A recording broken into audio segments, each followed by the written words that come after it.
5.2 सामाजिक विज्ञान शिक्षण में क्रियात्मक अनुसंधान एक्शन रिसर्च इन सोशल साइंस।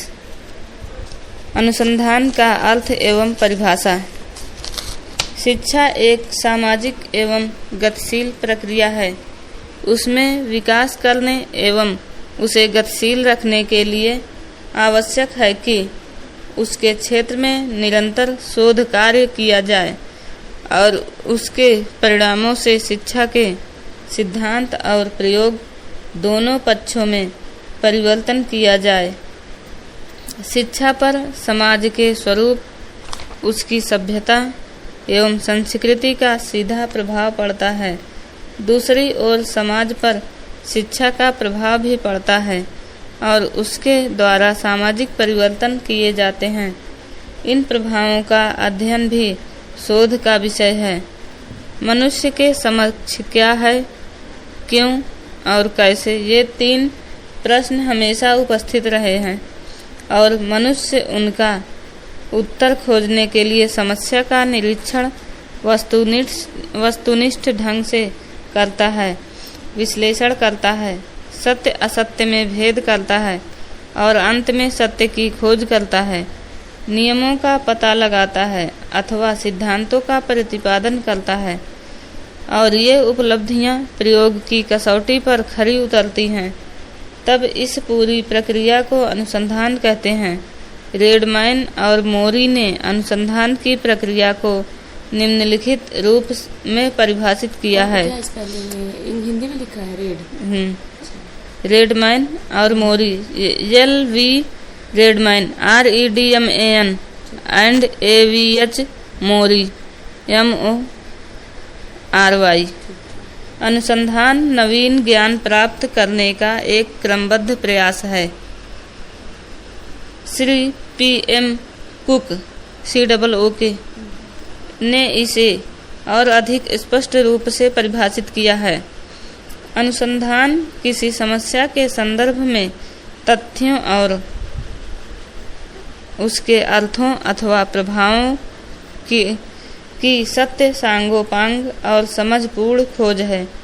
किसी अनुसंधान द्वारा प्राप्त परिणाम या निर्णय यथा क्षेत्र के ज्ञान के लिए प्रामाणिक और समर्थनीय योगदान होने चाहिए। अनुसंधान को और अधिक सरल एवं स्पष्ट रूप में प्रोफेसर रमन बिहारी लाल ने अपनी पुस्तक शिक्षण कला एवं तकनीकी में निम्नलिखित रूप में परिभाषित किया है। अनुसंधान किसी मौलिक समस्या का हल प्राप्त करने की एक वैज्ञानिक क्रमबद्ध एवं वस्तुनिष्ठ विधि है, जिसके परिणाम सत्य और परीक्षणीय होते हैं और उनसे यथा क्षेत्र के ज्ञान में वृद्धि होती है। अनुसंधान के पद, स्टेप्स ऑफ रिसर्च। अनुसंधान किसी समस्या का हल प्राप्त करने की वैज्ञानिक विधि है। वैज्ञानिक विधि का अर्थ है क्रमबद्ध और वस्तुनिष्ठ विधि। इस वैज्ञानिक विधि का अपना एक क्रम है और प्रत्येक अनुसंधानकर्ता को उस क्रम का पालन करना पड़ता है, तभी वह सत्य की खोज कर पाता है और सही नियमों या सिद्धांतों का प्रतिपादन कर पाता है। उन पदों को हम निम्नलिखित शीर्षकों में व्यक्त कर सकते हैं। पहला है समस्या का चयन, सिलेक्शन ऑफ प्रॉब्लम। दूसरा, समस्या का सीमांकन एवं परिभाषीकरण, delimiting and defining the problem.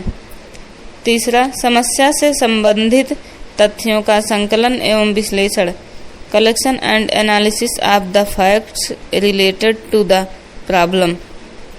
चौथा, उपकल्पनाओं का निर्माण, फॉर्मेशन ऑफ हाइपोथेसिस। पांचवा, उपकल्पनाओं के परीक्षण हेतु रूपरेखा बनाना, developing a suitable design for evaluation of hypothesis. छठवा, उपकल्पनाओं का परीक्षण, टेस्टिंग एंड हाइपोथेसिस। सातवां, सामान्यीकरण एवं निष्कर्ष प्रतिपादन, जनरलाइजेशन एंड कंक्लूजन। क्रियात्मक अनुसंधान का अर्थ एवं परिभाषा।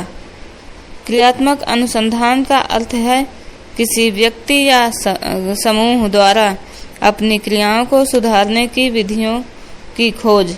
जब किसी व्यक्ति अथवा समूह को अपना कार्य करने में कोई कठिनाई अनुभव होती है अथवा कार्य के संपादन के बाद उद्देश्य की प्राप्ति नहीं होती अथवा यह प्राप्ति आंशिक रूप में होती है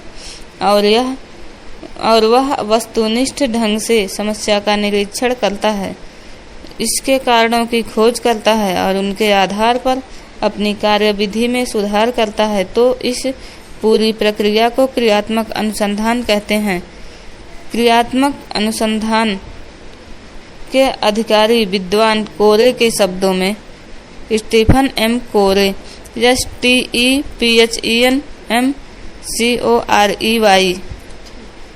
वह क्रिया जिसके द्वारा कार्यकर्ता अपने निर्णयों और समस्याओं का वैज्ञानिक विधि से अध्ययन करते हैं, उसे लोग क्रियात्मक अनुसंधान कहते हैं।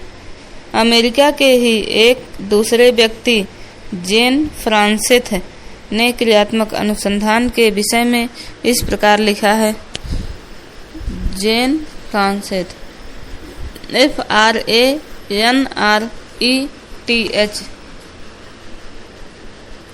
मेरे विचार से क्रियात्मक अनुसंधान व्यक्ति या समूह द्वारा अपने कार्य में आई हुई बाधाओं का हल प्राप्त करने के लिए विधि पूर्वक किया जाने वाला अध्ययन है।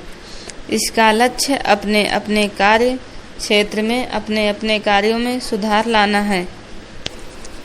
मैकग्रैथटे ने क्रियात्मक अनुसंधान को निम्नलिखित रूप में परिभाषित किया है। क्रियात्मक अनुसंधान व्यवस्थित खोज की क्रिया है जिसका उद्देश्य व्यक्ति या समूह की क्रियाओं में रचनात्मक सुधार तथा विकास लाना है, और अधिक सरल रूप में इसे निम्नलिखित रूप में व्यक्त किया जा सकता है।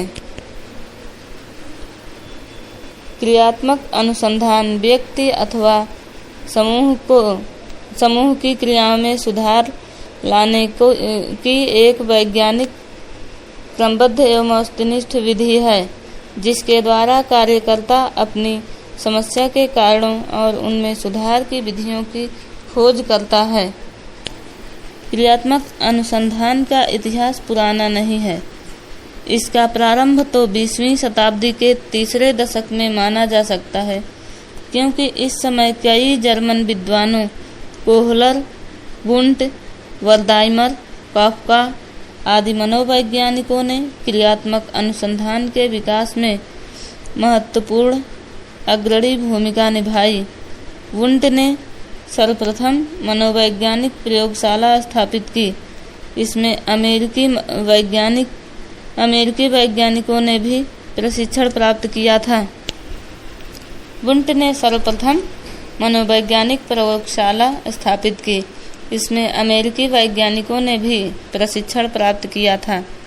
यही कारण रहा कि अमेरिका में भी शिक्षा के क्षेत्र में 1920 से 1930 के दशक में अनुसंधान कार्यों की संख्या में वृद्धि हुई और अनेक सेमिनारों तथा प्रशिक्षण कार्यक्रम के द्वारा शिक्षकों और अधिकारियों को अनुसंधान की जानकारी दी तथा इस क्षेत्र में कार्य करने की प्रेरणा दी।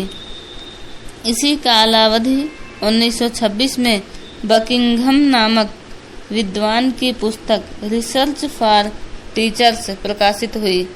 इसमें बताया गया कि विद्यालयी शिक्षा में अनेक अनुसंधान किए जा सकते हैं और उनका उपयोग करके शिक्षण में सुधार लाया जा सकता है तथा प्रतिष्ठा बढ़ाई जा सकती है। इस पुस्तक ने क्रियात्मक अनुसंधान की नींव डाली। प्रारंभिक अवस्था में इस क्षेत्र में राइट स्टोन, ताबा, ब्रेडी और रॉबिन्सन ने महत्वपूर्ण कार्य किया।